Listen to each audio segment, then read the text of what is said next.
حکومت نے سپریم ججز کی تعداد 23 کرنے کا فیصلہ کیا ہے، اس فیصلے کو آپ کس طرح سے دیکھ رہے ہیں؟ دیکھیے، اس سے پہلے کہ ہم براہ راست اس پر تبصرہ کریں، تھوڑا سا میرے خیال سے ریکال کرنا ضروری ہے ایونٹس کس طریقے سے انفولڈ ہوتے رہے ہیں۔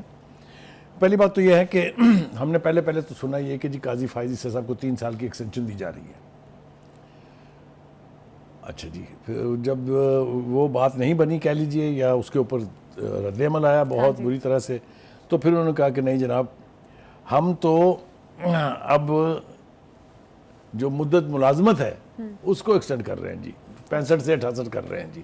بات وہی تھی، اس میں بھی 3 سال ملنے، لیکن اس میں جو دلچسپی کی بات ہے وہ یہ ہے کہ قاضی فائز عیسیٰ صاحب نے ایٹ دا آؤٹ سیٹ یہ کہہ دیا تھا کہ بھائی میں کسی ایکسٹینشن میں انٹرسٹڈ نہیں ہوں۔ بالکل۔ So I think the credit should go to him. He said, he put his foot down, سے کہا مجھے نہیں چاہیے۔ اچھا جی، اس کے بعد جناب آپ کو یاد ہوگا کہ ہمارے جو چیف جسٹسز ہیں سپریم کورٹ کے یا جو دیگر ججز ہیں، وہ ہمیشہ ایک رونا روتے رہیں کہ جناب ججز کی تعداد کم ہے اور کیسز زیادہ ہے، ہم کیا کریں جی، ہماری جو کمی ہے ایک تو وہ پوری کریں اور ایک ججوں کی تعداد بڑھائیں۔ یہ مطالبہ آتا رہا ہے وقتاً فوقتاً۔ جائز ہے یہ مطالبہ؟ نہیں، میں جائز کی بات نہیں میں نے کی ابھی، میں نے آپ کو یہ کہا کہ یہ بازگشت ہم سنتے رہے، لیکن اب چونکہ وہ دونوں چیزیں متنازع ہو گئی تھی، یعنی ایکسٹینشن دینے کا معاملہ قاضی صاحب کو اور ان ججز کی عمر بڑھانے کا، تو پھر حکومت نے کہا کہ کوئی اور راستہ اختیار کرتے ہیں۔ تو اب تیسرا راستہ اختیار کرنے کے لیے انہوں نے فیصلہ کیا ہے کہ اب ان کی تعداد جو ہے ججز کی وہ 17 سے 23 کر دی جائے۔ اچھا۔ اور اس کے لیے اس میں ایک اور بات بھی جو میرے خیال سے کہنی چاہیے وہ یہ کہ جو پہلی 2 باتیں تھی، 3 سال کی ایکسٹینشن دینا اور عمر بڑھانا ججز کی، اس کے لیے آئین میں ترمیم کرنا پڑنی تھی، اور اس کے لیے 2/3 چاہیے، جو اب انفارچونیٹ تھی ان کے پاس، اس وقت انہوں نے کیا نہیں، اب نہیں ہے، تو اب وہ راستہ تو ویسے بھی ان کا جو ہے مسدود ہو گیا تھا، یعنی ممکن نہیں تھا۔ اب اس کے اوپر بھی ہنگامہ مچے گا، یقینی طور پہ اس کے اوپر بہت ہنگامہ خیزی ہوگی، اپوزیشن کی طرف سے بہت زیادہ اس کے اوپر لہدے ہوگی، وہ تو ہم سنیں گے۔ مگر ہمیں نا جب ہم ریکال کرنے بیٹھے ہیں، حکومت جو ہے وہ سپریم کورٹ سے بظاہر نالا نظر آتی تھی، ٹھیک، اس لیے کہ ان کا خیال یہ تھا کہ ایک پارٹی کے لیڈر اور پارٹی کو ریلیف دینے کے علاوہ اور کوئی کام ہی نہیں ہو رہا سپریم کورٹ میں۔ ہاں جی، ٹھیک ہے جی، اور خاص طور سے وہ جو 5-8 کی ججمنٹ آئی تھی اس کے بعد سے تو یہ معاملہ اور زیادہ یعنی زور پکڑ گیا تھا۔ بالکل۔ تیسری بات یہ ہے کہ سپریم کورٹ اس ملک کی جو ہے وہ پہلی دفعہ اتنی تقسیم نظر آتی ہے اندر سے، جو ماضی میں کبھی نہیں ہوا۔ بالکل، یعنی آپ نے دیکھا کہ ججوں کی کنٹروورسی جو ہے وہ لوگوں کے کانوں تک پہنچی، لائیو کوریج ہو رہی ہے اور ججز آپس میں ایک دوسرے کو کراس کر رہے ہیں۔ بالکل، یہ کبھی اعلیٰ عدلیہ کی تاریخ میں ہوتا ہی نہیں ہے کبھی۔ سو مچ سو کہ بعض ججز نے ایسے ریمارکس دیے جو لگتا تھا کہ وہ جج کم ہیں اور وکیل زیادہ ہیں۔ اب میں نام لینا نہیں چاہتا ہوں، سب کو پتہ ہے، کوئی بات ڈھکی چھپی نہیں ہے، اس لیے کہ ایک تو سپریم کورٹ کی، ہائی کورٹس کی کارروائی رپورٹ بہت تفصیل سے ہوتی ہے، اور دوسرا یہ کہ جو نیا رواج قاضی صاحب نے ڈالا ہے کہ جی لائیو کوریج بھی دکھائیں آپ، تو پھر کوئی چیز چھپتی نہیں ہے۔ تو ہم نے یہ دیکھا کہ بعض اوقات سنپ کرنا پڑا قاضی صاحب کو اپنے فیلو ججز کو، یہ سب کچھ بھی ہوا، تو یہ بھی اس سے پہلے کبھی نہیں ہوتا تھا۔ دوسری بات یہ کہ کچھ ایسے فیصلے ہوئے ہمارے سپریم کورٹ کی تاریخ میں جن کا ذکر تفصیل سے کرنے کا شاید فائدہ نہیں ہوگا، اس لیے کہ وقت بہت درکار ہے اس کے لیے۔ میں آپ کو چند ایک کا حوالہ دے دیتا ہوں۔ آپ دیکھیے، پاناما ایک ایسا کیس جس میں نواز شریف کا نام نہیں تھا، پاناما میں سزا نہیں دے سکے تو اقامہ تلاش کر لیا گیا۔ یہ عدالتوں کا کام نہیں ہے۔ اس کی جس طرح سے پروسیڈنگ ہوئی اس کی بھی کوئی مثال نہیں ملتی کہ ایک جے آئی ٹی بنائی جائے، اس کے اوپر ایک نگران جج مقرر کیا جائے۔ آپ مجھے بتائیں وہ جے آئی ٹی کیا امپارشل لکھے گی جس کے اوپر ایک جج بٹھایا ہوا ہے صرف اس لیے کہ اس میں سے کچھ نہ کچھ نکالنا ہے، لہذا اقامہ نکلا ہے۔ اس سے بدتر کیس بھٹو کی پھانسی، بھٹو صاحب کی پھانسی کی مثال، یہ دس از کالڈ جوڈیشل مرڈر۔ پوری دنیا میں اس فیصلے پر جو کچھ کہا گیا، جس طریقے سے پاکستان کی عدلیہ کی تضحیق ہوئی، اس کی میرے خیال سے یہاں دہرانے کی ضرورت نہیں ہے۔ But last but not the least, جو حالیہ فیصلہ ہوا ہے 8-5 کی ججمنٹ کا جس کا میں نے ذکر کیا ہے آپ سے، آپ دیکھیے کہ ایک ایسے فریق کو ریلیف دے دیا گیا جو اس پٹیشن میں پارٹی ہی نہیں ہے، جاتی ہے عدالت کے اندر سنی اتحاد کونسل اور ریلیف لے کے آتی ہے وہاں سے پی ٹی آئی، گھر بیٹھے ہوئے سلور پلیٹر کے اوپر رکھ کے اس کو پیش کر دیا گیا۔ کبھی ہوا ہی ہے؟ یعنی بنیادی جو تھم رول ہے لیگل پروڈنس کا، یعنی لیگل ہسٹری کا، وہ یہ ہے کہ جس چیز کی پرے پٹیشن میں نہ ہو اس کی بنیاد پر کبھی فیصلہ نہیں ہوتا، انلیس آف کورس کہ کوئی اور نیا بندہ فریق بن گیا ہو اس پٹیشن میں. ایسا بھی کچھ نہیں ہوا.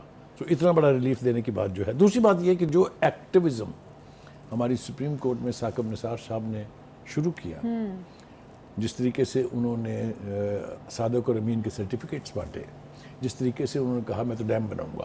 آپ مجھے بتائیے کسی چیف جسٹس کا کام ہے ڈیم بنانا؟ اور پھر وہ اس کی فنڈ ریزنگ کے لیے جا کے لندن بھی پہنچ جائیں، وہاں فنڈ ریزنگ کریں، اور پھر یہ کہیں کہ میں تو اپنی چارپائی بچھاؤں گا دریا میں اور بیٹھ کے پہرا دوں گا کہ ڈیم بنے. یہ ہے کام سپیریئر جوڈیشری کا؟ نو اٹس ناٹ دیئر. دوسری بات یہ ہے کہ آپ رویے دیکھیں، ایک ملزم پیش ہو رہا ہے، آپ اس کو کہہ رہے ہیں گڈ ٹو سی یو، آپ اس کو کہہ رہے ہیں اس کو مرسیڈیز گاڑی میں بٹھا کے ریسٹ ہاؤس لے جائیں اور ان کے دوستوں کا اہتمام کریں تاکہ یہ گپ شپ کریں. تو بخاری صاحب کوئی جج نوبل کاز کے لیے کام نہیں کر سکتا؟ یہ ثاقب نوبل نثار کازز کی ہم بات ہیں، کر رہے تھے نا، یہ ڈیم یہ نوبل کازز ہیں، ان میں سے کوئی ڈیم بھی بنانا نوبل تو کاز نہیں. نوبل کاز ہے. But this is not the task of the Chief Justice of the supreme Court, for God sake. اپنے پینڈنگ کیسز کا رونا تو پہلے رو لیں. یعنی آپ اندازہ کیجئے ذرا، اس وقت جو میرے سامنے فگر ہے 52,450 کیس تو پڑے ہیں سپریم کورٹ میں پینڈنگ، 1 لاکھ سے اوپر پڑے ہیں لاہور ہائی کورٹ میں پینڈنگ. اور بابا اپنا کام تو کر لیں، آپ رموز سلطنت چلانے چلیں، آپ کہتے ہیں ملک ہم چلائیں گے. ہم نے ایسا جج بھی دیکھا جو کہتا میں قانون بناؤں گا. بابا یہ ان کا کام نہیں ہے، ان کا کام صرف قانون کو انٹرپریٹ کرنا ہے. How can they rewrite the constitution? تو پھر پارلیمنٹ کا کے لیے ہے؟ پھر پارلیمنٹ اور نظامیہ دونوں کو نکال دے، چلانے دیں سپریم کورٹ کا سارا کچھ. تو یہ سب کچھ بھی ہمارے یہاں ہوتا رہا. دوسری بات یہ ہے کہ میں پھر تھوڑا سا مجھے واپس جانا پڑتا ہے. آپ دیکھیے ہمارے ایک ایسے بھی جج تھے سپریم کورٹ کے، جس نے خان صاحب کو مشورہ دیا دھرنے میں بیٹھے ہوئے کہ یہ چوکوں میں فیصلے نہیں ہونے، ساڈے کو لاؤ، ہمارے پاس آئے، ہم کرتے ہیں فیصلہ اس کا. یہ کہاں ہوتا ہے؟ یہ کون سے ملک کی سپریم کورٹ میں ہوتا ہے؟ کبھی سنا ہے آپ نے کہیں اور؟ Any way, having said that, اب دیکھیے ایک لحاظ سے یہ فیصلہ اچھا ہے کہ آپ ججز کی تعداد بڑھائیں، لیکن اگر آپ کی نیت صاف ہے، اگر آپ کی نیت کچھ اور ہے تو پھر یہ گڑبڑ ہے. اگر تو آپ صرف پینڈنگ کیسز کے جلدی تصفیہ کے لیے، جلدی حل کے لیے، جلدی فیصلوں کے لیے کر رہے ہیں تو نو بڈی وڈ، پھر تو یہ اہم ضرورت ہے اس وقت. پھر یہ ضرورت ہے. اور جیسا میں نے شروع میں کہا کہ یہ مطالبہ بھی رہا ہے. ہاں، لیکن اگر آپ کو وہاں سے توقع نہیں ہے کہ آپ کی مرضی کے فیصلے ہوں گے، لہذا ججوں کی تعداد بڑھا لیں، اپنی مرضی کے ججز رکھ لیں. آپ اپنی مرضی کے ججز بھی نہیں رکھ سکتے. دیکھیے فیصلہ تو الٹیمیٹلی جوڈیشل کمیشن نے کرنا ہے نا جی. وہاں تو اپوائنٹمنٹ، بٹ نام تو گورنمنٹ نے بھیجنے ہیں. ٹھیک ہے، ابھی آپ نے دیکھا اس حوالے سے بھی ایک کنٹروورسی رہی تھی، جو 2 خواتین ججز آئی تھیں ہمارے سپریم کورٹ میں، ان کے حوالے سے. تو اس کی بھی میں تفصیل میں اس وقت جانا نہیں چاہتا ہوں، because that will not be good. But having said all this, supreme court کو اپنی عزت اور عظمت بحال کرنے کے لیے میرٹس پر فیصلے کرنے ہوں گے. یہ بات بالکل طے ہے کہ ایک خاص جماعت کی سہولت کاری کی گئی. یہ آپ کو میں کہوں یا نہ کہوں اس سے کوئی فرق نہیں پڑتا ہے. چاہے وہ 6 ججز ہیں جنہوں نے خط لکھا تھا، چاہے وہ کوئی بھی ہیں، ان سب کے حوالے سے اگر آپ کنگال کے دیکھیں گے تو ایک تاثر یہ ابھرتا ہے کہ ایک خاص پارٹی جو ہے اس کو ریلیف بھی دیے گئے ہیں، اس کو آؤٹ آف دا وے جا کے. میں نے کہا نا کہ میں مثالیں دینے بیٹھوں گا تو بات بڑھ جائے گی. ایک کیس میں آپ ضمانت لینے جاتے ہیں، 45 کیسز میں آپ کی ضمانت ہو جاتی ہے. یہ کہاں ہوتا ہے؟ آپ جوڈیشل کمیشن کی ایسی تیسی کر دیں، اینٹ سے اینٹ بجا دیں. جج جو آپ کا رجسٹرار ہے وہ باہر جا کے ان کی حاضری لگوا کے آتا ہے، ان کی گاڑی میں بیٹھے ہوئے.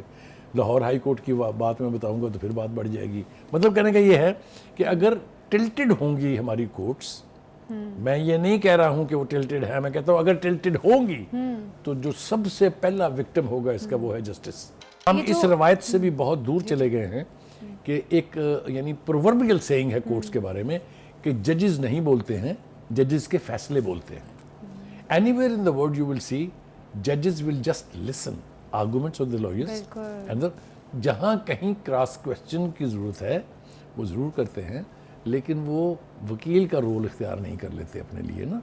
تو یہ سب کچھ جو ہے اس سے کمپرومائز ہوا ہے honour of the supreme court which needs to be restored. اور گورنمنٹ کو ہر وہ کام کرنا چاہیے جس سے سپریم کورٹ کی عزت بحال ہو. ٹھیک بخاری صاحب، یہ تو آپ نے پولیٹیکل امپیکٹس بھی بتا دیے کہ اب حکومت نے جو اعلان کیا ہے، اگر حکومت کو فیصلہ سازی میں آپ کو کیا لگتا ہے آگے مشکلات ہو سکتی ہیں؟ کیا سپریم کورٹ اس کو نل اینڈ وائڈ کر سکتا ہے اس فیصلے کو اگر حکومت یہ فیصلہ کرتی ہے؟ دیکھیے گزارش یہ ہے کہ یہ تو اب چونکہ میں نے پہلے کہا تھا کہ جو وہ پہلے کرنا چاہتے تھے دو چیزیں، وہ اس لیے نہیں کر پائے کہ ان کے پاس 2/3 میجورٹی نہیں تھی. اچھا ٹھیک ہے. یہ جو بل ہے نا، یہ سادہ اکثریت کے ساتھ پاس ہو جائے گا.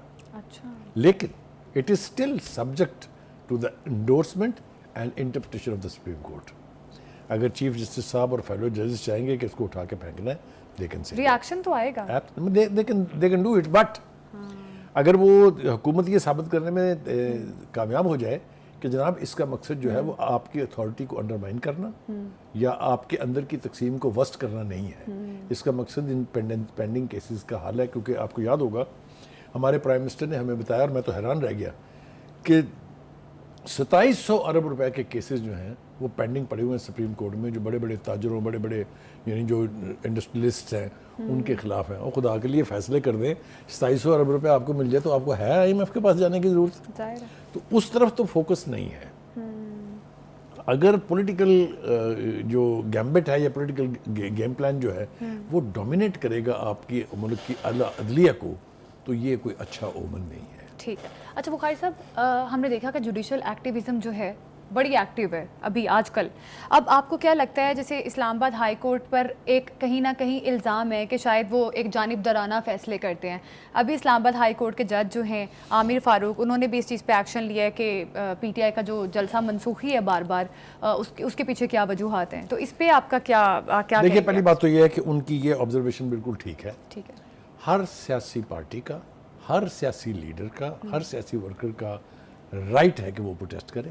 ٹھیک ہے. اور کوئی اس کو اصولی طور پر روک نہیں سکتا ہے، انلیس آف کورس کہ وہ قانون اپنے ہاتھ میں لے لے، اسٹیٹ پر چڑھ دوڑے، کسی اسٹیٹ کے انسٹیٹیوشن کے اوپر حملہ آور ہو جائے. میں مطلب عجیب و غریب ہے، میں مثال دوں آپ کو، مطلب 9 ماہ نہ کرنے بیٹھ جائے تو ادروائز تو یہ اس کا رائٹ ہے. So as far as this observation is concerned, I think this is very genuine. اور جو لاہور ہائی کورٹ کے اسلام آباد ہائی کورٹ کے جو چیف جسٹس ہیں، ان سے یہ توقع بھی نہیں کی جا سکتی کہ وہ کوئی پارٹیزن ایٹیچیوڈ کا مظاہرہ کریں گے. So I think this is purely based on merits of the case. However, جو آپ نے انتہائی سادگی سے یہ فرمایا کہ اسلام آباد ہائی کورٹ پر یہ الزام لگتا رہا ہے کہ وہ کسی ایک جانب اس کا ٹلٹ ہے، وہ بات بہت حد تک درست ہے. آپ ہسٹری اٹھا کے دیکھ لیجئے اسلام آباد ہائی کورٹ کے فیصلوں کی. کیس چاہے جتنا مرضی مضبوط ہو، چاہے اس کو ٹرائل کورٹ نے سزا دی ہو، جو کیس بھی سپریم کورٹ کے اندر آیا، اپنے اسلام آباد ہائی کورٹ میں آیا ہے، وہ انہوں نے اٹھا کے ردی کی ٹوکری میں پھینک دیا ہے. ججز کے نام لینے کا فائدہ اس لیے نہیں ہے کہ سب کو پتہ ہے میں کیا کہہ رہا ہوں، سب کو پتہ ہے وہ کون سے ججز ہیں. جی ٹھیک. اچھا بخاری صاحب، اب PTI میں کیا چل رہا ہے جلسے کو لے کر؟ یہ جو پیچھے جلسہ کینسل ہوا 22 اگست کا، اس پر ہم نے دیکھا سب نے الگ الگ سٹیٹمنٹس دی ہیں. اگر ہم بات کریں اعظم سواتی کی، گنڈا پور صاحب کی، اور پھر شیر افضل مروت نے کہا کہ وہ خوش نہیں تھے جلسہ منسوخی پر. تو یہ جو الگ الگ پرسپیکٹیو آ رہے ہیں پارٹی کے سامنے، اس کا کیا back ground? I think this is fatal for the party. اچھا. اتنی ڈویژن ایک جلسے کے حوالے سے، اتنی کنٹراسٹ گفتگو بالکل ایک جلسے کے حوالے سے، اس سے صرف پارٹی کو نقصان ہوگا. میرا خیال یہ ہے کہ this is about the time that Khan Sahib should give a shut up call to all these self claimed spokesperson of the PTI. جس طرح دوسری پارٹیوں کو ہوتا ہے، کوئی ایک ڈھنگ کا بندہ ہونا چاہیے who should speak on behalf of the party, جو بانی PTI کا مائنڈ سمجھتا ہو، جو اس سے مسلسل رابطے میں ہو. یہ جس کے منہ میں جو آ رہا ہے وہ فرمائی جا رہا ہے. شیر افضل مروت کچھ کہہ رہا ہے، علی امین گنڈا پور کچھ کہہ رہا ہے، علیمہ بی بی کچھ کہہ رہی ہیں. ایک گڑماس مچا ہوا ہے، اس کو پنجابی زبان میں کہتے ہیں. یہ میرے خیال سے پارٹی کے لیے اچھا اومن نہیں ہے. پارٹی جس نے باقی ساری پولیٹیکل ایلیٹ کا سامنا کرنا ہے، دیکھیں نا ایک طرح سے اگر آپ دیکھیں تو باقی سارے تو اکٹھے ہوئے ہیں نا اس پارٹی کے خلاف. تو اگر انہوں نے ڈیل کرنا ہے تو اس قسم کی ڈویژن پارٹی کے اندر، مطلب ہے بانی PTI کا نام لے لے کے مختلف کنٹراسٹ سٹیٹمنٹس جو ہے وہ جاری کیے جاتے ہیں. اسی سے بات نکلے گی تو پھر وہ جو جس قسم کی دھڑا بندیاں پارٹی کے اندر ہیں، بیگم صاحبہ کچھ کر رہی ہیں، بہنیں کچھ کر رہی ہیں، وکیل کچھ کر رہے ہیں، سیاستدان کچھ کر رہے ہیں. علی امین گنڈا پور صاحب نے جن بندوں کو سیک کیا ہے، عہدوں سے ہٹایا ہے، وہ ڈیڈیکیٹڈ PTI کے ورکر ہیں. چاہے وہ شکیل خان تھا، چاہے وہ عاطف صاحب ہیں. یہ کوئی ان نون لوگ تھوڑی ہیں، یہ وہ ہیں جنہوں نے مار کھائی ہوئی ہے، یہ وہ لوگ ہیں جنہوں نے خان صاحب کو مسند وزیر اعظم پر بٹھایا تھا.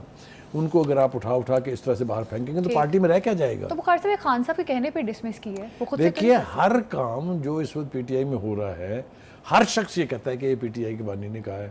تو بانی صاحب کا اپنا بھی کوئی ایک فیصلہ ہے یا نہیں ہے؟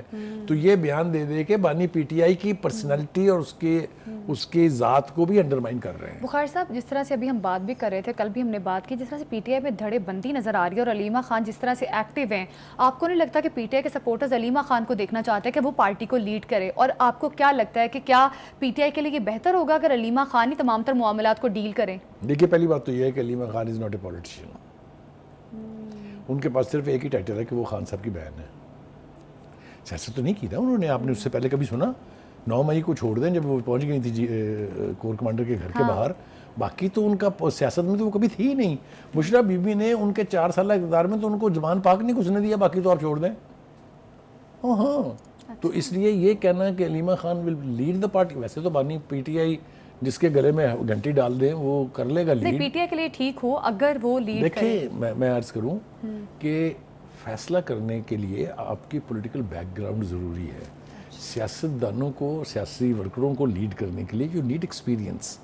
دیکھیں نا اس میں کتنے سال لگ گئے ایون خان صاحب کو.